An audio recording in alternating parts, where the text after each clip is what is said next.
بسم اللہ الرحمن الرحیم وبہ نستعین ولا حول ولا قوة الا باللہ العلی العظیم۔ چند روز قبل ہم نے ایک وقتی ضرورت کی بنا پر دیندار انجمن والوں کے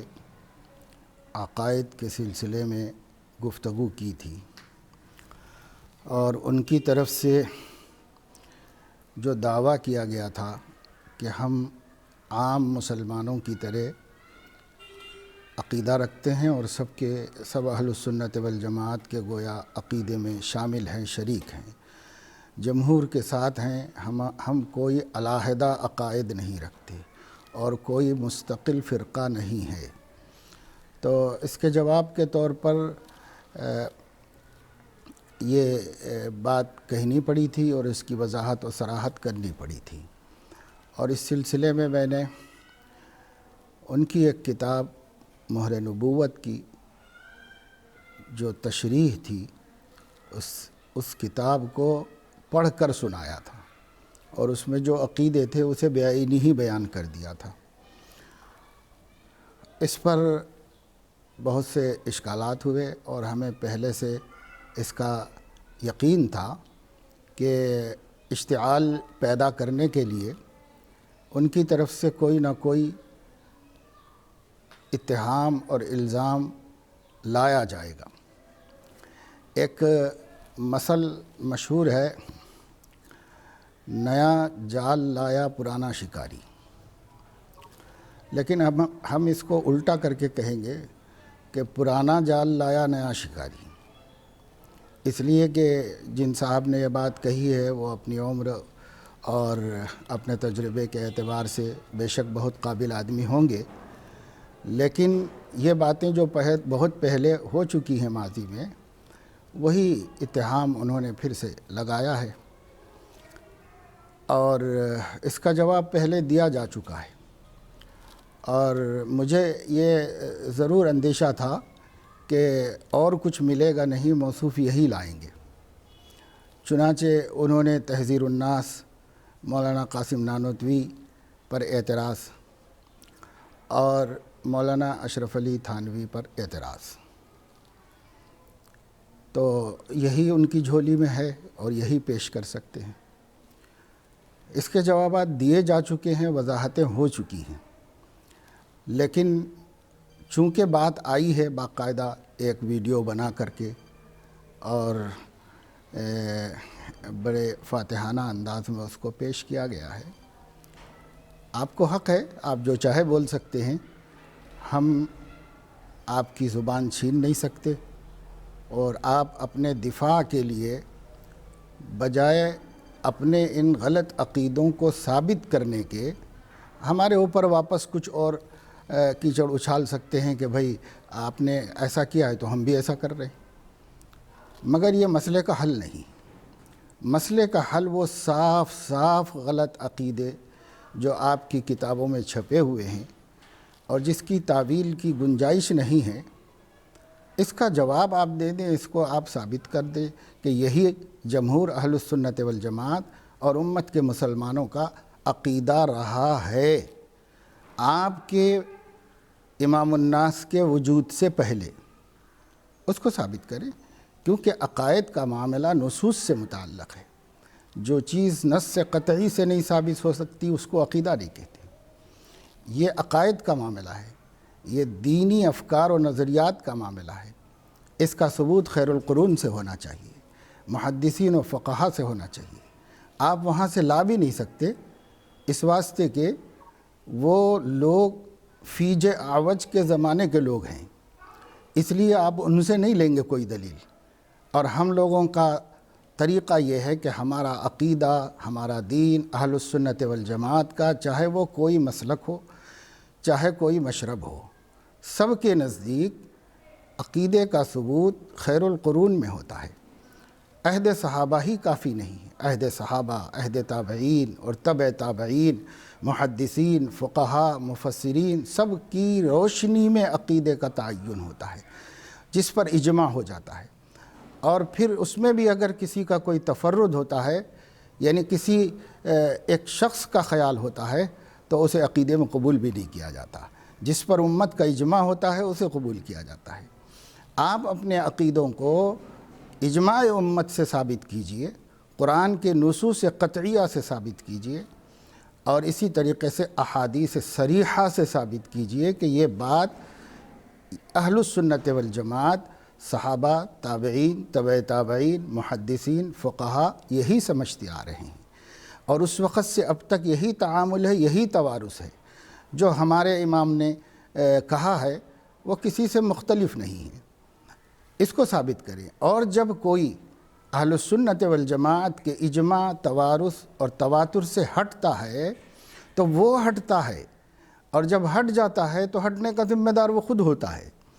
تو اس وجہ سے ان کو فرقہ کہا جاتا ہے، اور جو چیز اجماعی ہے اس کو فرقہ نہیں کہا جاتا، وہ ملت بیضاء ہے، بالکل واضح عقیدے والی ملت ہے۔ اس سے جو ہٹتا ہے وہ ہٹنے کا خود ذمہ دار ہے، اور اسی کو ثابت کر لینا ہے کہ ہمارا یہ ہٹنا کون سی آیت سے، کون سی حدیث سے، اور پھر اس حدیث کا مفہوم وہی ہے جو آپ نکالتے ہیں، وہی مفہوم ہے جو مفہوم اس وقت سے اب تک قرآن کی ان آیتوں کا مفسرین نے سمجھا ہے، محدثین نے سمجھا ہے۔ آپ کے پاس قرآن کی تفسیر کے لیے اور حدیث کے صحیح ہونے کے لیے ہم مسلمانوں اہل السنت والجماعت کا متفق علیہ طریقہ معتبر نہیں ہے۔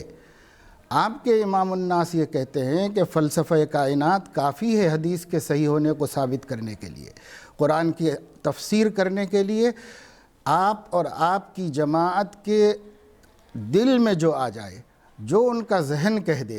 وہ کافی ہے قرآن کی تفسیر کے واسطے۔ فلسفہ کائنات کافی ہے۔ وہ کہتے ہیں کہ نہ اصول حدیث کی ضرورت ہے، نہ اصول تفصیل کی ضرورت ہے، وہ تو الوؤں کی منڈیاں ہیں، اس سے آپ کو کچھ لینا دینا نہیں ہے۔ اس لیے تمام مسلمان ایک الگ فکر رکھتے ہیں، آپ ایک الگ فکر رکھتے ہیں۔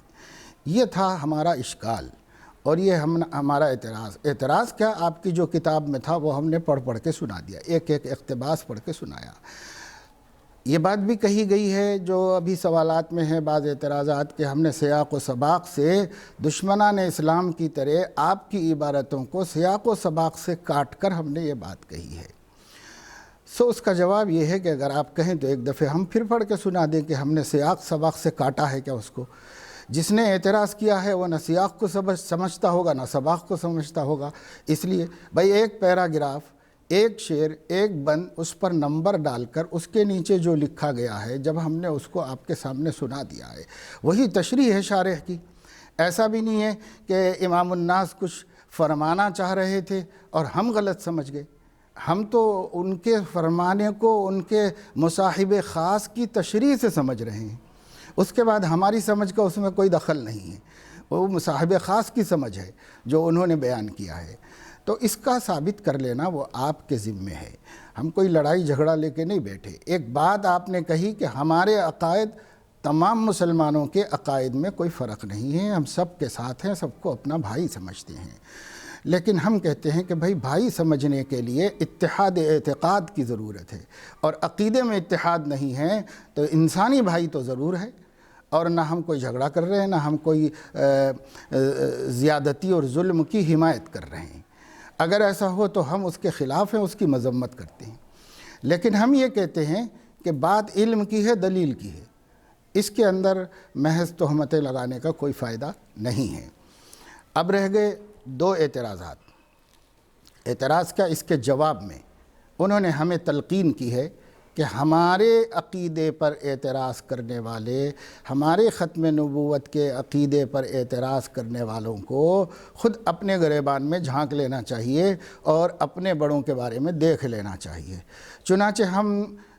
یہ سمجھ کر کے کہ ہم نے نہیں دیکھا ہے اور ہم نہیں جانتے ہیں، انہوں نے ہمیں دکھایا ہے، جیسے ہم نے ان کو آئینہ دکھایا ہے تو انہوں نے بھی ہمیں کچھ دکھایا ہے، تو اس کا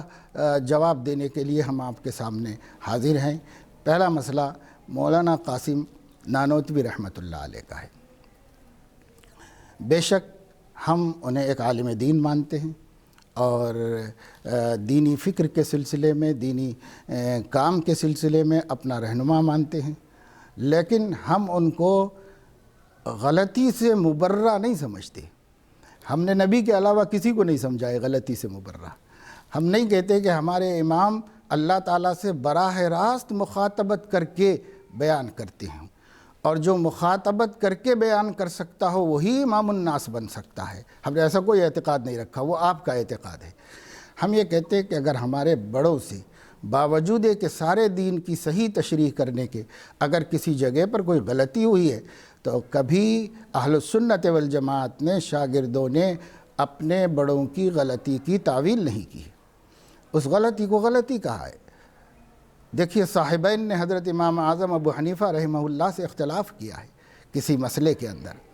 امام شافعی کے بہت سے تلامذہ نے ان سے بعض مسائل میں اختلاف کیا ہے اور اس کے خلاف فتویٰ دیا ہے۔ ہمارے ہاں شروع سے اخیر تک یہ سلسلہ چلا آ رہا ہے، عہد صحابہ سے لے کے اب تک۔ ہم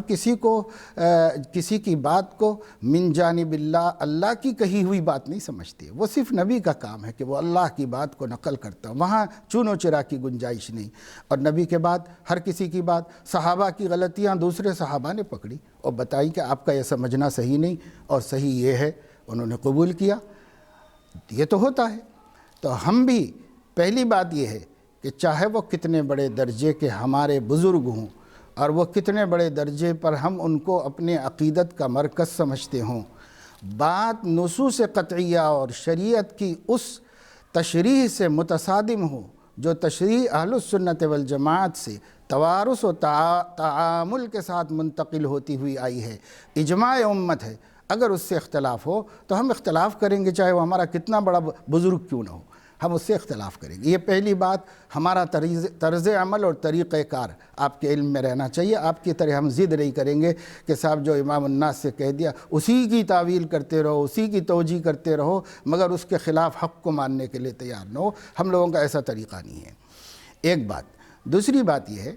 کہ جو بات مولانا نے کی، آپ نے نقل کی ہے اور کتاب میں سے پڑھ کے سنائی ہے،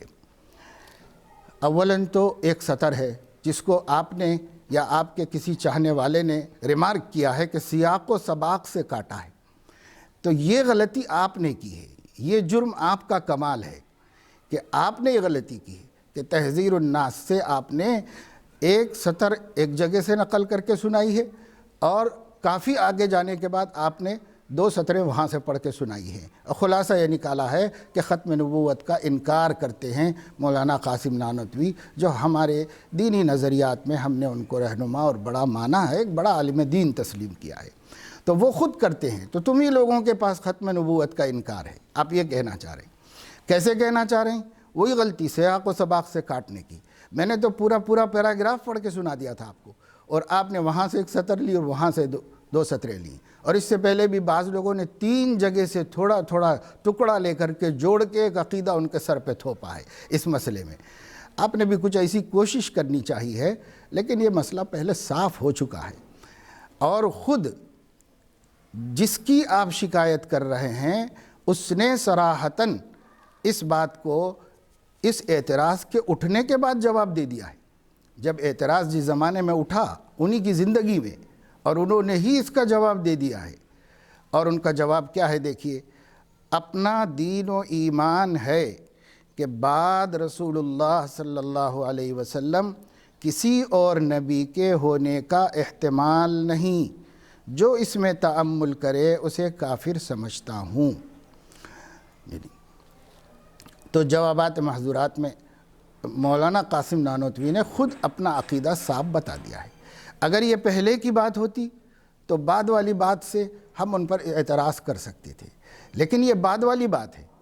کہ میری کتاب کو پڑھ کر اگر کسی کو یہ اشکال ہوا ہے تو میں ایسا نہیں بول رہا ہوں اور یہ میرا عقیدہ نہیں ہے۔ میں تو تأمل کرنے، ذرا سا سوچنے والے کو بھی کافر سمجھتا ہوں، آپ کے آخری ہونے میں ذرا سا سوچنے والے کو بھی کافر سمجھتا ہوں۔ یہ آپ نے صراحت کے ساتھ جواب دے دیا ہے۔ جب انہوں نے خود جواب دے دیا جس پر آپ اعتراض کر رہے ہیں، تو پھر اب کہاں گنجائش باقی رہی کہ ان پر اعتراض کریں؟ پھر دوسری بات یہ ہے کہ جن صاحب نے یہ بنایا ہے ہمارے صوفی ایوب شاہ صاحب، تو میں ان سے عرض کروں گا کہ آپ پوری تحذیر الناس پڑھ لیجئے، آپ بھی نہیں سمجھ سکتے اس کو۔ صلاحیت علم کی بہت بڑی چاہیے، بہت بڑی علمی صلاحیت کے بعد آپ اس کو سمجھ سکتے ہیں، آپ اتنی بات نہیں سمجھ سکتے۔ دراصل وہ ایک کتاب نہیں ہے، کوئی عقیدے کی کتاب نہیں ہے، کوئی عالم اپنے نظریے کو اس میں ثابت نہیں کر رہا ہے، بلکہ بات دراصل یہ ہے کہ ایک سائل ان سے ایک حدیث کے بارے میں سوال کر رہا ہے، اور حدیث صحیح ہے محدثین کے نزدیک، چاہے آپ کے نزدیک نہ ہو، اس لیے کہ آپ فلسفہ کائنات سے صحیح غلط کا فیصلہ کرتے ہیں، لیکن محدثین اپنے اصول کی بنیاد پر حدیث کے صحیح ہونے کا فیصلہ کرتے ہیں۔ یہ حدیث صحیح ہے، اور مستدرک حاکم میں امام حاکم نے روایت کی ہے، حضرت عبداللہ ابن عباس رضی اللہ عنہما کا ایک قول ہے نبی کریم صلی اللہ علیہ وسلم کی ایک ارشاد گرامی کی تشریح کرتے ہوئے، اور اس میں انہوں نے کہا کہ عالم بہت ہیں، اور ہر عالم میں ایک نبی ہوا ہے عالم انسانی کے نبی کے مماثل۔ اگر یہاں آدم ہے تو وہاں بھی آدم ہے، اگر یہاں نوح ہیں تو وہاں بھی نوح ہیں، اگر یہاں ابراہیم ہے تو وہاں بھی ابراہیم ہے، اگر یہاں حضرت محمد صلی اللہ علیہ وسلم ہیں تو وہاں بھی ہیں علیہم الصلاۃ والسلام۔ یہ ایک حضرت عبداللہ ابن عباس کا قول ہے رضی اللہ تعالیٰ عنہ، صحابی رسول، حبر الامہ، بہت بڑے عالم و مفسر قرآن، ان کا قول ہے ایک حدیث کی تشریح میں، اور یہ روایت صحیح ہے، اور اس روایت کو بڑے بڑے علماء نے صحیح کہا ہے۔ امام حاکم تو خود کہہ رہے ہیں کہ یہ حدیث بخاری و مسلم کی شرط پر صحیح ہے،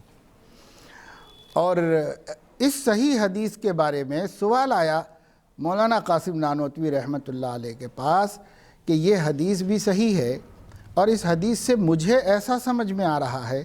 تو وہاں بھی خاتم ہے اور یہاں بھی خاتم ہے، تو آپ کی خاتمیت کا مفہوم کیا ہے، مطلب کیا ہے؟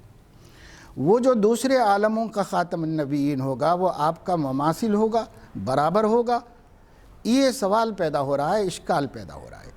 اس اشکال کے جواب پر مولانا قاسم نانوتوی رحمۃ اللہ علیہ نے اتنا تفصیلی کلام کیا ہے، اور اس تفصیلی کلام کو سمجھانے کے لیے پہلے کچھ اصول بنائے ہیں کہ یہ باتیں پہلے سمجھ لیجئے قاعدہ کلیہ کے طور پر، پھر اس کے بعد اس پر گفتگو کی ہے۔ اور اس میں ایک بات وہ یہ بھی کہنا چاہ رہے ہیں کہ عوام جیسے حضور علیہ السلام کو آخری نبی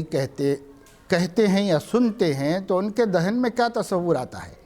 ان کے ذہن میں یہ تصور آتا ہے کہ یہ پہلا ہے تو یہ آخری ہے، 1 2 3 4 5 اور 10،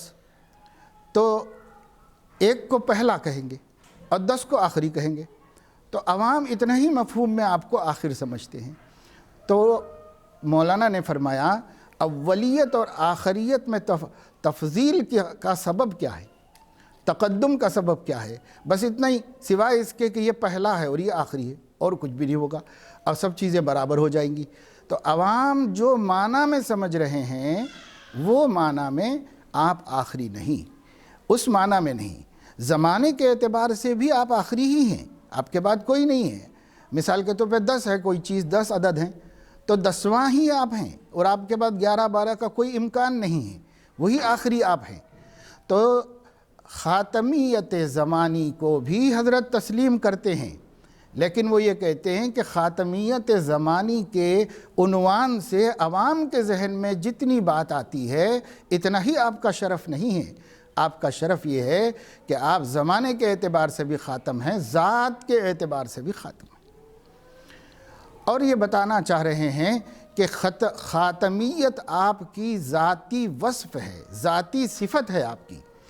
یہ آپ اپنی ذات میں خاتم ہیں، ہر اعتبار سے خاتمیت ہوگی۔ اگر دوسرے عالموں کے اندر بھی انبیاء ہوں گے تو ان انبیاء کا بھی اگر کوئی خاتم ہوگا تو وہ خاتم یا تو اول میں ہوگا یا آخر میں ہوگا، یعنی اس آپ سے پہلے کے زمانے میں ہوگا یا آپ کے بعد کے زمانے میں ہوگا، جو بھی ہوگا تو ان کی جو خاتمیت ہوگی اس کا آپ صلی اللہ علیہ وسلم کی خاتمیت سے کوئی نسبت نہیں ہے۔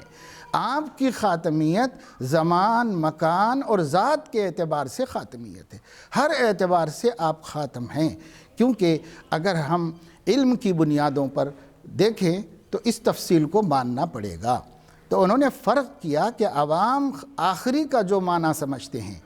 اور اہل علم آخری کا جو معنی سمجھتے ہیں، چنانچہ وہاں پر حضرت نے یہ الفاظ بھی کہے ہیں کہ آپ جیسے اہل علم سمجھ سکتے ہیں،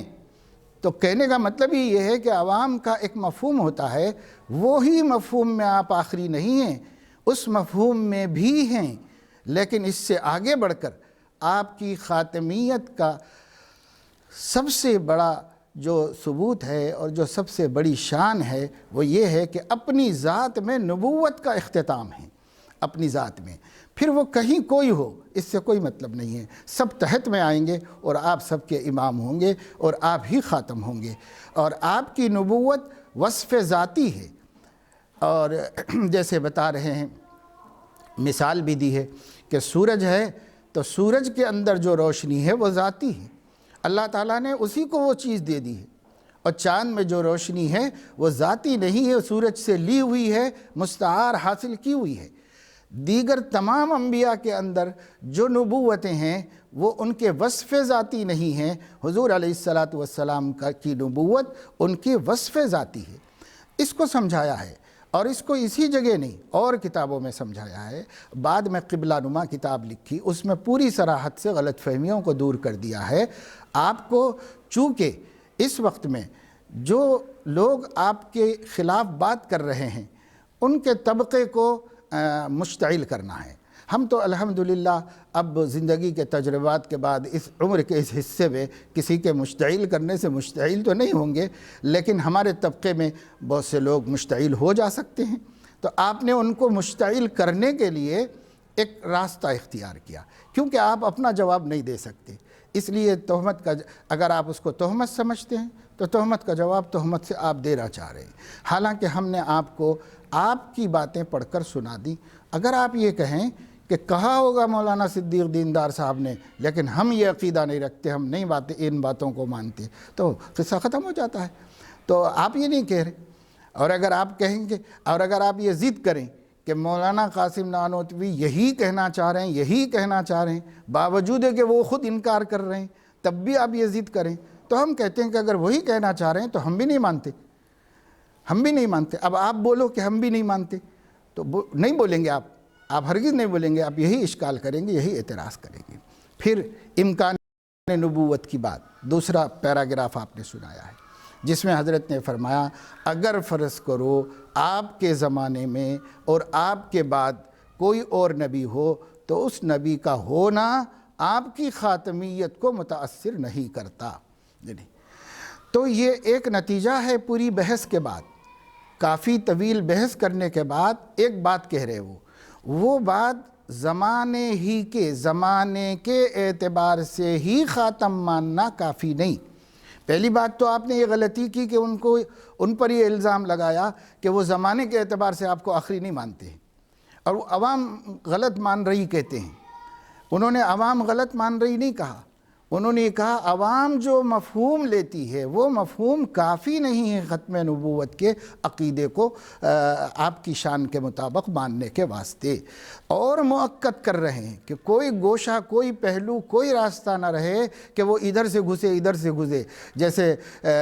بروز محمد بننے کی غلطی آپ نے کی ہے، امام الناس نے کی ہے، اس غلطی کے لیے راستہ بند کر رہے ہیں وہ، اور راستہ بند کر کے یہ کہہ رہے کہ کوئی شکل نہیں ہے خاتمیت میں گھسنے کی، اس کی کوئی شکل نہیں ہے، تو وہ یہ کام کرے۔ دوسری بات انہوں نے جو لو کہا، اگر وہ بھی ایک بحث چل رہی ہے پہلے سے، ایک حدیث کی تحقیق کی بحث،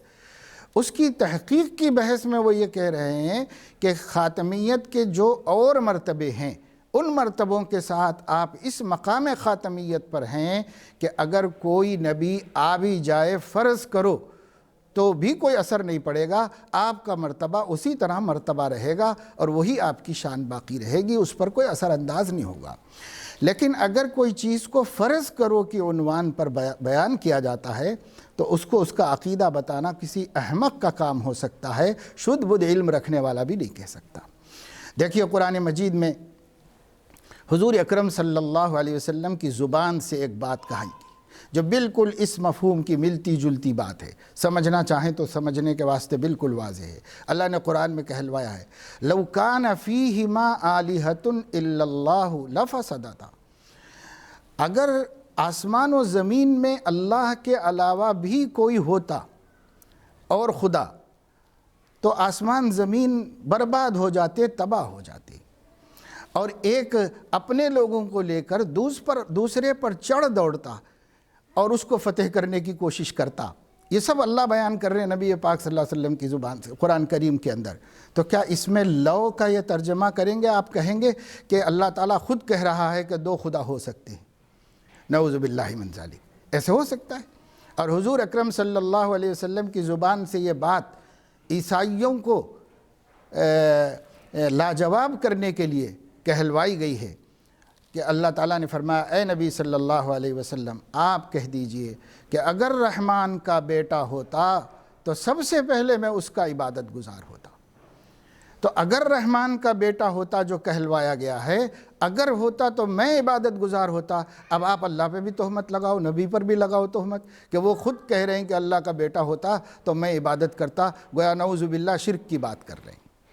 حالانکہ یہ توحید کو مکمل کیا جا رہا ہے، توحید میں تاکید پیدا کی جا رہی ہے، ناممکن ہونے کو ثابت کیا جا رہا ہے۔ تو حضرت مولانا قاسم صاحب نے بھی لو فرضیہ کے ذریعے ناممکن ہونے کو ثابت کیا ہے۔ پوری کتاب اگر کوئی پڑھے تو کوئی خلجان اس کو باقی نہیں رہے گا، پوری کتاب پڑھ سکتا ہے، پھر بھی اس کو کچھ سمجھ میں نہ آئے تو انہوں نے اس کا جواب بھی دے دیا ہے کہ جو باتوں پر اشکال ہو رہا ہے اس کی تفصیل یہ ہے، حقیقت یہ ہے، اور میں اس عقیدے میں اس کو ضروریات دین میں سے مانتا ہوں، اور میں اس عقیدے میں بالکل بھی کوئی سمجھوتا نہیں کر سکتا۔ جب ایک شخص جس نے ایک بات کہی وہ بات دوسرے کی نہیں سمجھ میں آئی یا اس میں اس کو کچھ اشکال ہوا، وہی شخص اس کا جواب دے کر کلیئر کر رہا ہے کہ میں کسی شک شبے کے حضرت صلی اللہ علیہ وسلم کو زمانے کے اعتبار سے بھی خاتم مانتا ہوں، اور اعتبارات سے بھی آپ کو خاتم ماننا چاہیے جو پبلک کی سمجھ میں نہیں آتا۔ سائل عالم ہے، اس کو سمجھا رہے ہیں وہ کہ اس کو ان اعتبارات سے بھی خاتم ماننا ہے۔ تو تعریف ہی تعریف کر رہے ہیں، عقیدے کو مضبوط کر رہے ہیں، مستحکم کر رہے ہیں، آپ اسی کو عقیدے کے خلاف قرار دے رہے ہیں۔ تو اس طرح کی بات اگر انہوں نے کہی بھی ہو تو ان کے ثابت کر دینے کے بعد، وضاحت کر دینے کے بعد، اور یہ کہہ دینے کے بعد کہ جو ادنا تأمل بھی کرے زمانے کے اعتبار سے خاتم ماننے میں، اس کو بھی میں کافر سمجھتا ہوں، اور میں خود اس عقیدہ یہ رکھتا ہوں کہ آپ زماناً بھی آخر ہیں اور مکاناً بھی کہ اپنے مرتبے اور مقام میں بھی آخر ہیں، اور ذاتی نبوت ہے اور وہ ختم ہو گئی، اس کے بعد اب کسی کو نہیں۔ پچھلے لوگوں کی نبوت اپنی جگہ پر نبوت ہے، اور حضور علیہ السلام کی خاتمیت ہر اعتبار سے خاتمیت ہے۔ یہ ایسے ہی ہے جیسے حضور علیہ السلام نے فرمایا میرے بعد اگر کوئی نبی ہوتا تو عمر ہوتی۔ اب آپ وہاں بھی اشکال کر سکتے ہیں کہ صاحب یہاں سے تو امکان پیدا کر دیا ہے انہوں نے اپنے بعد نبی ہونے کا، تو کہاں کہاں تک آپ الزامات لگاتے رہو گے؟ بات دیانت امانت کے ساتھ کہی جا رہی ہے تو سمجھنا چاہیے آدمی کو۔ ہاں اگر جان بوجھ کے آپ اس کو اشتعال کا سبب یا اپنی ڈھال بنا لینا چاہ رہے ہیں کہ صاحب تمہارے لوگوں نے بھی تو ایسا کہا ہے، ہمارے بھی امام الناس نے کہا ہے تو دونوں برابر ہیں، تو ہم کہتے ہیں، میں نے وہ آخری بات اسی لیے کہہ دی، تو ہم کہتے ہیں اگر فرض کرو کہ انہوں نے یہی کہا ہے تو ہم اس کو نہیں مانتے، ہم اس کے خلاف وہ عقیدہ رکھتے ہیں جو اہل السنت والجماعت کا شروع سے لے کے اب تک چلا آ رہا ہے۔ فرض کرو اگر انہوں نے کہا، جبکہ وہ کہہ رہے ہیں کہ میں یہ نہیں کہہ رہا ہوں، تو بات تو صاف ہے، لیکن چلو آپ کی ہی مان لیں ہم کہ اگر وہ کہہ رہے ہیں تو ہم نہیں مانتے۔ ہمارا عقیدہ وہ ہے جو نبی پاک صلی اللہ علیہ وسلم نے دیا، صحابہ نے سمجھا، تابعین نے منتقل کیا، تبع تابعین نے لیا، فقہاء امت، محدثین امت، مفسرین کرام نے عہد خیر القرون میں جو کچھ اس کی تشریح کر دی ہے اسی کو ہم نقل کرتے ہیں، اسی کو عقیدہ بناتے ہیں، اس میں آپ کے امام الناس کی طرح ایسے بوگس تعویلات نہیں کرتے جس سے عقیدے ہی کی عمارت گر جائے، یہ ہم نہیں کرتے۔ ایک اس کا جواب ہے۔ دوسرا آپ نے اعتراض کیا ہے کہ صاحب ہمارے ایک عالم دین نے کسی خواب دیکھنے والے کے خواب کو، جس کو آپ نے بیان کیا ہے کہ صاحب ایک شخص سو رہا ہے، کسی کا عقیدت مند ہے، خواب میں اس کو ایسا محسوس ہو رہا ہے کہ وہ بجائے محمد الرسول اللہ کہنے کے اشرف علی رسول اللہ کہہ رہا ہے، خواب میں، اور جو گھبرا رہا ہے خواب ہی میں کہ میں ایسا کیوں بول رہا ہوں، اور اس گھبراہٹ سے اٹھ جا رہا ہے۔ لیکن جو خواب میں بولتا رہتا ہے انسان، بیدار ہونے کے بعد زبان اس کے مطابق خود بخود چلتی رہتی ہے، کیونکہ وہ خواب میں بول رہا ہوتا ہے۔ اس لیے وہ جب اٹھا تو اس گھبراہٹ میں اس کی زبان سے وہی لفظ دہرایا جا رہا ہے، اور اس پر وہ حیران ہے، پریشان ہے، استغفار کر رہا ہے، توبہ کر رہا ہے، ڈر رہا ہے، جس کا مطلب یہ ہے کہ وہ خود مان رہا ہے کہ یہ میرے خواب غلط دیکھ رہا ہوں، اور جو کچھ خواب میں بول رہا ہوں یہ بالکل میرے عقیدے کے خلاف ہے اور میں غلط بول رہا ہوں۔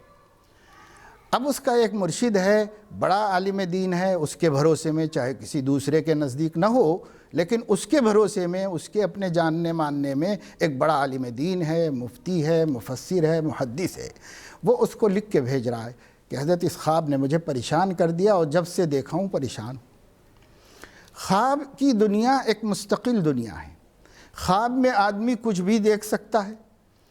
اور خواب کے مختلف درجات ہوتے ہیں۔ خواب کے اوپر اسلام میں مختلف تحقیقات ہیں، اضغاث و احلام ہوتے ہیں، من اللہ ہوتے ہیں، من الشیطان ہوتے ہیں، اپنے دن بھر کے یا اپنی فکروں کا وہ جو ہے لبادہ اڑ کے آ جاتے ہیں مناظر، مختلف خواب ہوتے ہیں۔ لیکن خواب کی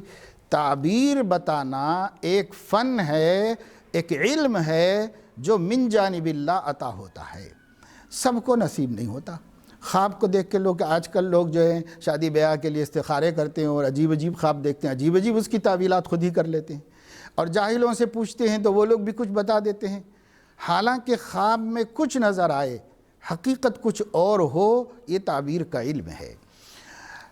موصوف کو میں سمجھتا ہوں کہ اس سلسلے میں بنیادی معلومات بھی نہیں ہوں گی،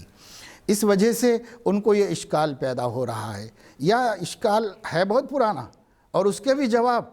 جس شخص پر اس کا اعتراض کیا گیا ہے وہی شخص دے چکا ہے اس کا بھی جواب، اور اس کے علاوہ دوسرے لوگوں نے بھی اس کی تفسیر بتا دی ہے۔ تو خواب کی تعبیر خود حدیثوں میں دیکھو، بخاری شریف میں دیکھو کہ حضور علیہ السلام خواب دیکھ رہے ہیں اور اس کی تعبیر کچھ اور ہوتی ہے۔ کسی نے صحابہ کرام خواب دیکھ رہے ہیں اور حضور سے کہہ رہے ہیں، کتنی مرتبہ ابواب الرؤیا بھی ہیں حدیث کی کتابوں میں، تعبیرات کو بھی بیان کیا گیا ہے۔ صحابہ کہتے تھے کہ فماذا اولت یا رسول اللہ، آپ نے اس کی کیا تعبیر بیان کی، آپ اس کی کیا تعبیر دیں گے؟ حضور علیہ السلام نے خواب دیکھا کہ میں خواب میں 2 سونے کے کنگن پہنا ہوا ہوں، سونے کے کنگن پہننا حرام ہے، اور آپ مرد ہیں، آپ نے ہی امت پر حرام کر کے امت کو ڈرایا ہے۔ اب آپ مرض الوفات میں خواب دیکھ رہے ہیں کہ آپ جو ہیں 2 کنگن ہاتھ میں ہیں آپ کے، تو حضور صلی اللہ تعالیٰ علیہ وسلم نے اس کی تعبیر صحابہ کے پوچھنے پہ خود بتا دی کہ میرے جیتے جی 2 شخص نبوت کا دعویٰ کریں گے، اور 2 شخص نبوت کا دعویٰ کریں گے، اور تمہاری تھوڑی کوشش سے انشاءاللہ دونوں ختم ہو جائیں گے۔ یہ حضور علیہ السلام نے خواب کی تعبیر بتائی، کیونکہ صرف آپ نے پھونک دیا تھا تو اڑ گئے تھے، تو پھونک دینے سے اڑ جانے کی تعبیر یہ کی گئی ہے کہ یہ آسانی سے ان فتنوں کو نمٹ لیا جائے گا اور یہ باقی نہیں رہے گا، تمہیں لوگوں صحابہ کے دور ہی میں ختم ہو جائے گا۔ اور سونے کے کنگن پہننے کی وجہ سے خواب میں آپ پر جو اثر ہو رہا ہے وہ اثر یہ ہو رہا ہے کہ فَيُهِمُّنِي الْأَمْرِ، یہ بات کہ میں نے ناجائز چیز اور حرام چیز کیسے استعمال کی، اس نے مجھے فکر میں ڈال دیا۔ تو حضور علیہ السلام خواب میں آپ ہی فرما رہے ہیں کہ ایک غلط کام ہو رہا ہے اور اس غلط کام پر مجھے تشویش ہو رہی ہے۔ اب پھر حضور علیہ السلام اس کی تعبیر یہ بتا رہے ہیں کہ تعبیر یہ ہے کہ میرے جیتے جی 2 آدمی نبوت کا دعویٰ کر دیں گے، یہ بتا رہے ہیں۔ تو تعبیر کو اور خواب کو کوئی جوڑ نہیں ہوتا، خواب کچھ اور ہوتا ہے اور تعبیر کچھ اور ہوتی ہے۔ ایک آدمی نے خواب دیکھا کہ اس کا بچہ قرآن مجید پر پیشاب کر رہا ہے، اب کسی گنوار سے تعبیر پوچھتا تو وہ اس کو ملحد مرتد سب بنا دیتا، لیکن اس نے ایک عالم دین تعبیر جاننے والے سے پوچھا تو انہوں نے بتایا کہ اس کی تعبیر یہ ہے کہ آپ کا بچہ جید حافظ قرآن ہوگا، اور چنانچہ زمانے نے دیکھا اپنے پورے علاقے کا سب سے جید حافظ قرآن تھا وہ، اور بڑا متقی پرہیزگار انسان تھا۔ تو خواب کی تعبیر دینا نہ آئے اور خواب کی تعبیروں سے ادنا مناسبت بھی نہ ہو، اور وہ شخص تو یہی سب بکواس کرے گا، اس کو تو گندگی کی چیز گندگی کی طرف چلی جائے گا، دماغ چلا جائے گا اس کا۔ حالانکہ کبھی خوفناک تعبیر کی، خوفناک خواب کی بہترین خوش آئند تعبیر ہوتی ہے، اور کبھی نہایت اچھے خواب کی نہایت خوفناک تعبیر ہوتی ہے۔ یہ جس کو فن ملا ہے، اللہ نے حضرت یوسف کو دیا تو فخر فرمایا، قرآن میں احسان جتایا کہ میں نے یہ علم ان کو دیا تھا۔ تو یہ علم ہونا چاہیے بھائی۔ ایک آدمی نے خواب دیکھا کہ اس کے وہ نماز پڑھ رہے ہیں حضور علیہ السلام ایک خاص مسلک کے بڑے عالم دین کے پیچھے۔ تو اس بیچارے کو یہی بات سمجھ میں آئی مناسبت کہ صاحب اس کا مطلب یہ ہے کہ ہمارا جو طریقہ نماز ہے یہی مسنون ہے، اور کیونکہ حضور نے اقتداء کی ہے تو حضور علیہ السلام کے اقتداء کرنے سے یہ مسنون ثابت ہو گیا۔ اس کی اپنی سمجھ میں جو بات آئی وہ یہ مناسبت سمجھ میں آئی، ظاہری مناسبت۔ لیکن جب شاہ عبدالعزیز رحمۃ اللہ علیہ کے سامنے اس نے یہ خواب سنایا اور اپنی تعبیر بھی سنا دی، تو فرمایا تعبیر تو رہنے دو، لیکن یہ بتاؤ کہ خواب کس نے دیکھا؟ تو میں نے دیکھا، اسی طرح دیکھا۔ تو اس کی تعبیر یہ ہے کہ آپ کے فلاں مولانا صاحب کا انتقال ہو گیا ہے۔ اب اس زمانے میں تو فون وغیرہ نہیں تھے، لیکن ٹیلی گرام ہوتا، تو ٹیلی گرام آیا اور پتہ چلا کہ ان کا انتقال ہو گیا ہے۔ وہ دوسرے اسٹیٹ میں رہتے تھے، یہ دوسرے اسٹیٹ میں رہتے تھے۔ انہوں نے پوچھا کہ کیسے آپ نے ایسا بتایا، میں تو اتنا اچھا سمجھا تھا، آپ نے اتنی ایسی خوفناک تعبیر لی اور وہی صحیح نکلی۔ تو کہا کہ بھائی مجھے یہ مناسبت نظر آئی کہ نبی کے آگے کوئی بھی زندہ انسان نہیں رہ سکتا، کیونکہ نبی کے آگے زندہ انسان نہیں کھڑا ہو سکتا ہے۔ صدیق اکبر ایک دفعہ کھڑے ہوئے تھے مگر وہ پیچھے آ گئے، سامنے کوئی نہیں ہوتا نبی کے۔ ہاں، نبی کے سامنے نماز میں کوئی ہوا ہے، وہ مردہ ہوا ہے، کبھی زندہ سامنے نہیں ہوا ہے نماز کے دوران میں۔ لہذا اس لیے میں نے کہا اگر ایسا ہی دیکھا ہے تو انتقال ہو چکا ہے ان کا۔ تو کہنے کا مقصد یہ ہے کہ بھئی فن ہے، تعبیر کا ایک فن ہے، اور حکم یہ ہے کہ اس کو آپ اچھے محمل پر لے جائیے تاکہ اس کا نقصان نہ ہو جو خواب دیکھ رہا ہے۔ اب اگر آپ نے تعبیر یہ بتائی کہ اس کا مطلب یہ ہے کہ جو تمہارا مرشد تمہیں رہنمائی کر رہا ہے اس کی تعلیمات سنت کے مطابق ہیں، نہ اپنے رسول ہونے کا اقرار کیا نعوذ باللہ، نہ اس کے کلمے کی تائید کی، نہ اس کی زبان سے جو نکلا اس کو صحیح کہا، تعبیر دے رہے ہیں صرف یہ خواب ہے اور یہ تعبیر ہے۔ تعبیر یہ ہے کہ تم کو جو رہنمائی کی جا رہی ہے وہ نبی کریم صلی اللہ علیہ وسلم کی عین سنتوں کے مطابق اور ان کے دین اور ان کی شریعت ہی کی رہنمائی کی جا رہی ہے۔ یہ تعبیر کو ایسا آپ بنا دیں کہ صاحب اس کو مرتد کہنا چاہیے تھا، اس کو فتویٰ دے کر کے اس کو جہنم رسید کر دینا چاہیے تھا، یہ کر دینا چاہیے تھا، تو ایسا وہ احمق بول سکتا ہے جسے نہ خواب معلوم ہے نہ تعبیر معلوم ہے، اور وہ اس کے بارے میں کچھ سمجھتا ہی نہیں کہ وہ کوئی مستقل علم ہے۔ اور اس علم کی وجہ سے انہوں نے اچھے محمل پر لایا اس کو، اور اسے بتایا کہ یہ سب خواب تو جو کچھ ہے اس سے خواب دیکھنے والا بھی حیران ہے اور توبہ استغفار کر رہا ہے، اور جو خواب کی تعبیر بتا رہا ہے وہ بھی اس کو صحیح نہیں سمجھتا ہے۔ وہ تو اپنے کو ادنا خادم بھی ماننے حضور علیہ السلام کا، ادنا خادم حضور صلی اللہ علیہ وسلم کا، ان کے دین کا، ان کے علوم کا ادنا خاتم اپنے کو سمجھ رہا ہے۔ تو وہ شخص کیسے کہے گا، اور کیسے ممکن ہے کہ وہ کہہ دے کہ تم جو کلمہ پڑھ رہے تھے وہ کلمہ صحیح ہے اور میں رسول ہوں، نعوذ باللہ۔ اور اگر کہہ دیتا تو دنیا کوئی اندھی بیٹھی تھی وہاں پر، گاؤں کے لوگ ہی مار کے اسی وقت مردہ نکال دیتے اور ختم کر دیتے اگر کہہ دیتا تو۔ ایسا تھوڑی ہے،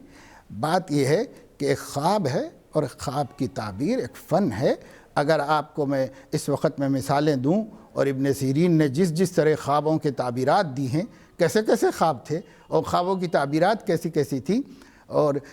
زبیدہ نے کیا خواب دیکھا تھا کہ صاحب وہ حرم شریف میں ہے اور اس سے لوگ سب بدکاری کر رہے ہیں، اور تعبیر یہ آ رہی ہے کہ جس نے خواب دیکھا ہے اس کے ذریعے سے کوئی کام ایسا ہوگا جس سے مکے کے مسلمانوں کو فائدہ ہوگا، اور پھر بعد میں نہر زبیدہ کی شکل میں سارے لوگوں کو فائدہ ہوا۔ تو خواب کتنا گھناؤنا ہے اور اس سے تعبیر کتنی عمدہ اور کتنی بہترین نکل رہی ہے۔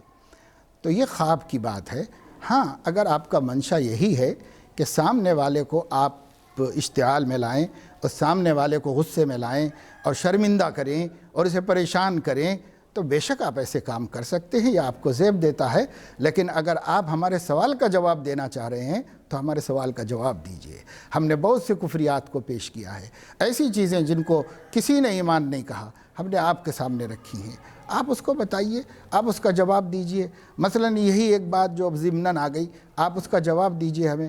سارے دنیا کے علماء کہتے ہیں کہ حدیث کے صحیح ضعیف ہونے کا یہ ضابطہ ہے، اور اس ضابطے کی بنیاد پر حدیث کو صحیح ضعیف کہا جاتا ہے۔ آپ کے امام صاحب کہتے ہیں کہ اس کا کوئی ضابطہ ہم نہیں مانتے، ہمارے پاس ضابطہ ہے فلسفہ کائنات اور عقل کل، یہ ضابطہ ہے ہمارے پاس۔ اور اس ضابطے کی وجہ سے انہوں نے ایک ضعیف حدیث کے بارے میں کہا کہ لوگ اس کو ضعیف کہتے ہیں، لیکن میں نے فلسفہ کائنات سے ثابت کر دیا ہے کہ یہ حدیث بالکل صحیح ہے اور بالکل معتبر ہے۔ تو آپ نے فلسفہ کائنات سے ثابت کیا، تو ہم آپ کے فلسفہ کائنات سے ثابت شدہ دین کو اسلام کیسے کہیں؟ آپ فلسفہ کائنات سے سمجھاتے ہیں، اور آپ تفسیر کی بات آتی ہے تو یہ کہتے ہیں کہ ہماری جماعت کا ہر فرد عملاً تفسیر قرآن ہے۔ تو آپ کی ذات کو ہم تفسیر کیسے مان لیں؟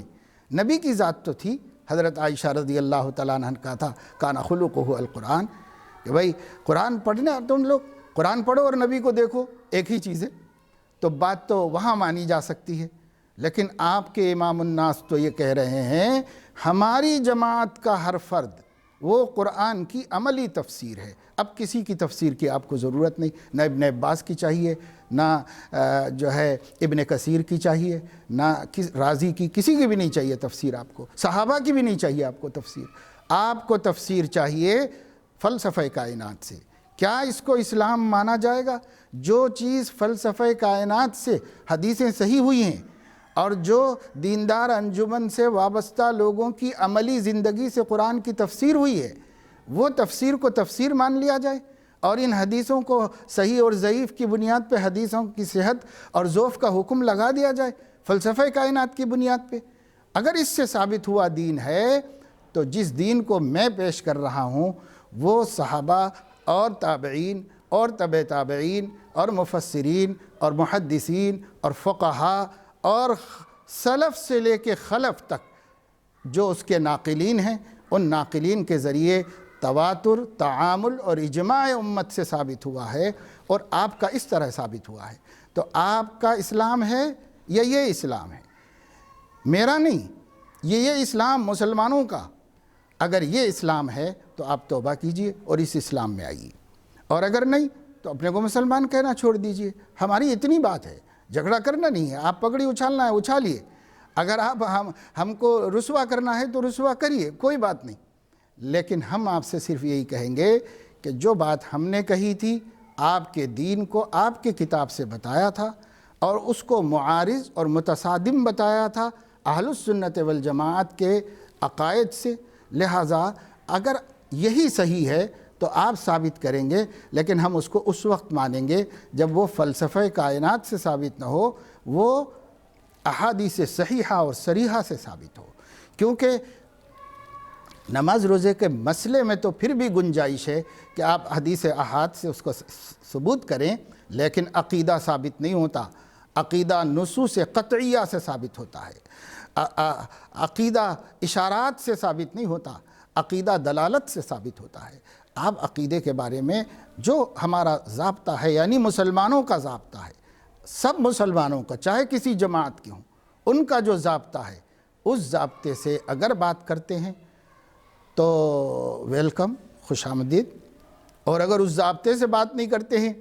تو ہمیں اس ضابطے سے بات نہیں کرنا ہے، ہمیں صرف یہ بتا دینا ہے بھئی دیکھو ان لوگوں کا ایسا طریقہ ہے، بس ختم۔ آپ اس پہ خوش رہیے، آپ اسی کو حق سمجھ لیجئے، آپ اسی پہ چل لیجئے۔ ہم نے کب آپ سے تصادم کیا ہے، کب آپ سے آ کے کہا ہے کہ یہ چھوڑ دو؟ یہ نہیں کہا ہم نے۔ ہاں، ایک بھائی ہونے کے ناطے، ایک انسان ہونے کے ناطے ہم یہی چاہتے ہیں جو چیز شروع سے لے کے اب تک ایک طریق پر ثابت ہے اور جس پر امت کا اجماع ہے، آپ اس کو قبول کر لیجئے تاکہ آپ جو ہے سواد اعظم کے ساتھ ہو جائیے امت کے، یہ ہم آپ کو کہہ رہے ہیں۔ لیکن اگر آپ یہ نہیں مانتے تو پھر آپ کا دین آپ کو پیارا ہے۔ آپ کے دین میں ابھی اس گفتگو میں موصوف نے پھر بھی دوبارہ دوہرا کر کے یہ بات کہی ہے، صوفی صاحب نے پھر دوہرا کر کے یہ بات کہی ہے کہ ہم تو سارے مذاہب کا احترام کرتے ہیں اور سارے مذاہب کو ایک سمجھتے ہیں۔ ختم نبوت، ختم نبوت۔